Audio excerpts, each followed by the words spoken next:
Jam 4 lewat 21 menit waktu Indonesia Barat. Anda masih terus menyaksikan indahnya Ramadan. Saya Hilbram Dunar, menikmati sahur bersama orang-orang terdekat di hati Anda. Mudah-mudahan puasa kita hari ini diberikan kekuatan dan juga kesehatan selalu. Dan sekarang pemirsa, saya akan mengajak Anda untuk melihat liputan dari Yandri Subekti, reporter TV One dari New York yang sudah ada di sana. Dan kita cek sama-sama, kita lihat sama-sama seperti apa liputannya. Untuk kedua kalinya, sholat raweh kembali digelar di Times Square di kota New York setelah sukses dilakukan pada Ramadan tahun lalu.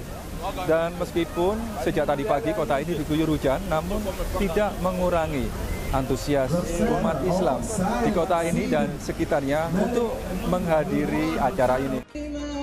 Penyelenggara memang telah membagikan takjil untuk 2.000 orang sebelum azan maghrib. Tak cuma muslim yang kebagian takjil. Semua orang yang kebetulan melintas di sana, termasuk tunawisma, turut mencicipi takjil dari panitia. We provided over 2,000 meals to the community here to break fast for them. The event started as last year, so this is our second annual event. Inshallah, it would be every year an event like this where we serve the community and come together hand in hand to project and have da'wah through action. Tarawih di Times Square ini diapresiasi Muslim di penjuru Amerika Serikat. Salah satunya adalah seorang rapper Ton Trump yang nama aslinya Tony Bryce Abdul Salam. My name is Tone Trump Abdul Salam. I'm from West Philadelphia. I'm the Muslim Don. I'm the top eye. I came all the way from Philadelphia to support my people, to pray in unison with my people. It's been an honor and a pleasure. I ask Allah to accept our fast and our efforts, and I'm just honored to be here with my brothers and sisters. It's a beautiful thing. This New York City, we're in the middle of a lot of haram, a lot of evil, and people are stopping watching the Muslims pray. I mean, you can't ask for more. Alhamdulillah. Shout out to Indonesia. I know y'all know I love y'all. Bring me out there soon, inshallah. Indonesia, I love y'all. Assalamualaikum. Untuk menggelar tarawih di Times Square bukanlah hal yang mudah. Kompleks pertokoan, restoran, tempat-tempat hiburan, hingga perkantoran ini yang khas dengan papan elektronik raksasa selalu dipadati pengunjung siang maupun malam. Times Square diperkirakan dikunjungi 50 juta orang per tahun, dengan 330.000 orang melintas di sana setiap hari. Karenanya untuk menggelar tarawih di Times Square diperlukan izin dan seleksi ketat. Dari New York, Amerika Serikat, Yandri Subekti, TV One mengabarkan. Indonesia love you back, Tony Drive Abdul Salam. Tadi ada seorang rapper yang mengucapkan I love you Indonesia, kata Indonesia love you back. Waalaikumsalam. Iya. Nah, bicara mengenai bagaimana kita lihat di sana begitu beragamnya asal muasal manusia, agama, ya, dan juga kebudayaan, tapi masih bisa saling menghormati. Nah, apakah memang ini yang harus kita jaga, Gus? Betul. Kalau masalah keanekaragaman, Indonesia ini kan sudah banyak keanekaragaman. Dari mulai warna kulitnya, model matanya, bahasanya, dan sebagainya. Sukunya, dan sebagainya. Maka mestinya kita bisa menjadi guru bagi bangsa-bangsa yang lain tentang bagaimana kita bisa bersatu. Dan kalau misalnya kita mencari perbedaan seseorang atau kaum ataupun umat, sama halnya mereka tidak iman bahwa Allah itu bisa menciptakan segalanya sesuai dengan apa yang diberikan oleh Allah SWT. Kalau Allah menghendaki semuanya sipit semuanya.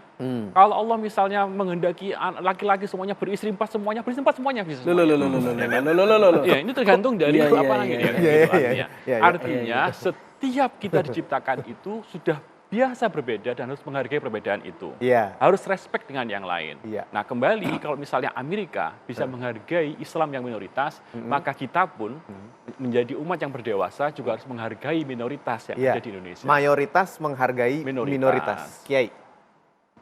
Inilah yang selalu ditunjukkan oleh baginda Rasul Nabi kita Muhammad SAW. Artinya adalah bagaimana ada satu jaminan yang hebat kepada orang-orang yang minoritas ketika dia hidup di kota Madinah. Sehingga Rasul tidak menampakkan hal yang lainnya dengan satu cara membuat yang namanya piagam Madinah. Dan kita sudah melakukan hal itu di Indonesia. Tidak lagi diragukan dalam kancah sejarah Revolusi Republik Indonesia. Peran ulama yang begitu tinggi. Tapi nggak ada egoisnya ulama untuk buat negara Islam. Tidak. Ya, ya. Kita alhamdulillah para ulama kita legowo. Andaikan Kiai Ego nggak ada Pancasila. Nggak ada Pancasila. Oh iya, iya betul. Ketika itu. Masya Allah luar biasa. Hadratus Syekh Hasyim Asy'ari. Dengan lapang dada, monggo. Bagaimana kita hargai mereka. Jadi kalau bicara masalah mayoritas dan minoritas, sekarang tinggal bagaimana etikanya si minoritas terhadap mayoritas yang kita harus pikirkan. Jangan hanya mayoritas saja yang dituntut, harus menghargai minoritas. Si minoritas mau enggak menghargai juga kepada mayoritas. Respect kepada mayoritas. Respectnya kepada mayoritas. Saling hormat menghormati. Itu dalam filsafat etika ada namanya resiprokalitas. Bahasa agamanya ihsan.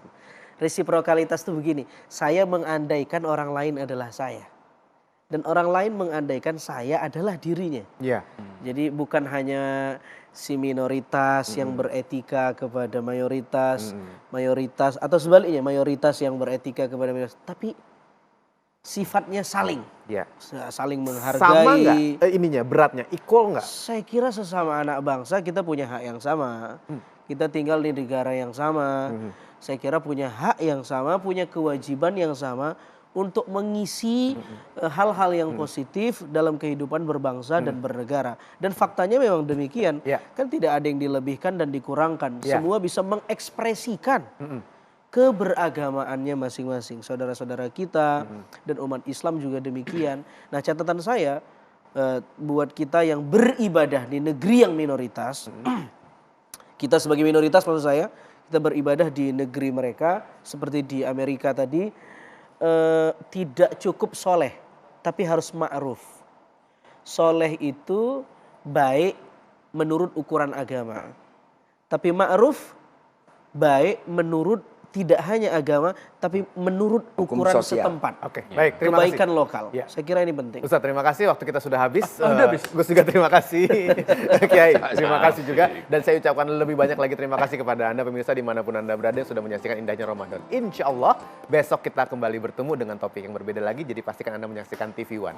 Saya Hilbram Dunar. Wassalamualaikum warahmatullahi wabarakatuh.